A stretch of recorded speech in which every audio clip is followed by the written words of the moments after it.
Former Speaker of the House Nancy Pelosi says she will not seek re-election. 85-year-old Pelosi will step down at the end of her term in 2027, ending her storied career in the U.S. House. Pelosi, who has represented San Francisco for nearly 40 years, announced her decision in this video today. I will not be seeking re-election to Congress. With a grateful heart, I look forward to my final year of service as your proud representative. So in the video, which also looked back at some of her most memorable moments in office, Pelosi made a call to action for her fellow lawmakers to fight for our democracy. Pelosi was the first woman in the Speaker's office and arguably the most powerful woman in American politics. And tonight I have the high privilege and distinct honor of my own as the first president to begin the State of the Union message with these words: Madam Speaker. I now pass this gavel, which is larger than most gavels here, but the gavel of choice of Mr. Speaker Boehner. I now pass this.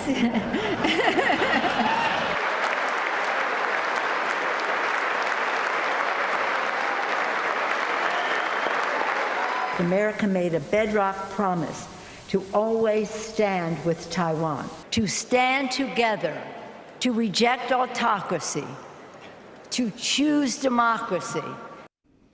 CBS News Bay Area reporter Lauren Toms joins us live in San Francisco. So, Lauren, what kind of reaction are you hearing from local leaders today?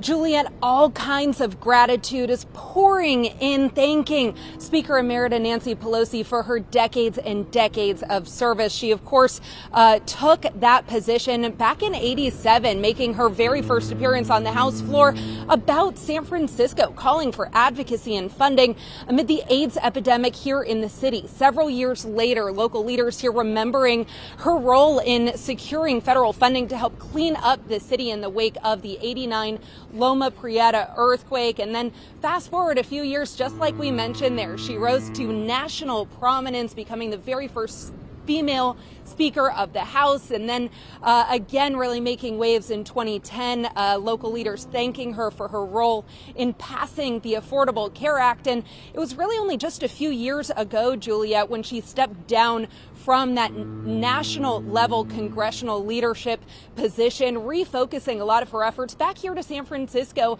again reaffirming her role as a champion for LGBTQ rights, and more recently as a champion for immigrant rights amid President Trump's crackdown on deportation efforts. So local leaders expressing all kinds of gratitude, from leaders all the way to her very own daughter, Christine Pelosi. But we heard earlier today from San Francisco Mayor Daniel Lurie, who looked back on his relationship with the former House Speaker.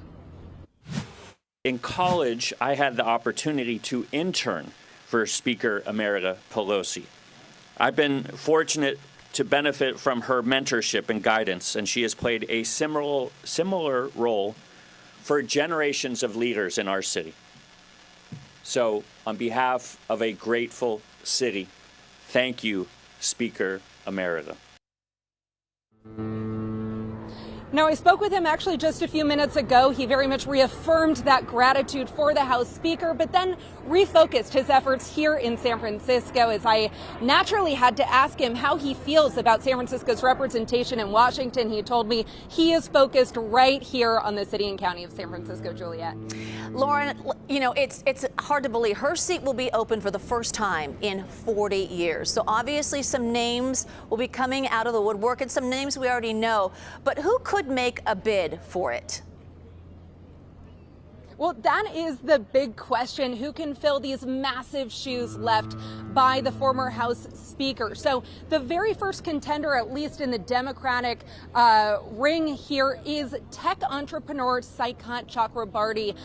He is not only known as a tech entrepreneur here, but in the political world as the former chief of staff for Representative Alexandria Ocasio-Cortez of New York. He says that he is the answer to the future of of Democratic leadership giving that a shakeup. But another well-known name here in San Francisco, Juliet, is State Senator Scott Wiener. He represents, of course, San Francisco and has grown to become an advocate for housing, transportation, and LGBTQ rights.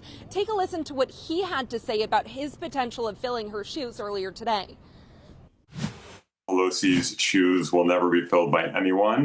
They are unique, and there will never be another Nancy Pelosi, the greatest speaker in the history of the United States, and just extraordinary.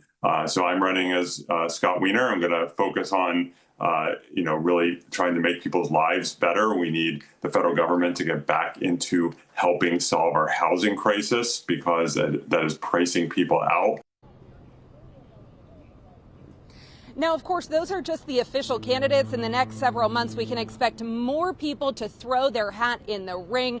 But again, we have to remember that this not only marks the end of really historic leadership in San Francisco, but Pelosi's retirement news comes just about 2 years after the death of Senator Dianne Feinstein, another national name that really grew to prominence with deep roots right here in San Francisco. So in the next year, Juliet, I very much expect a bit of a celebration to come from Nancy Pelosi, celebrating a lot of her victories here in San Francisco, and again, a lot of that local gratitude to come.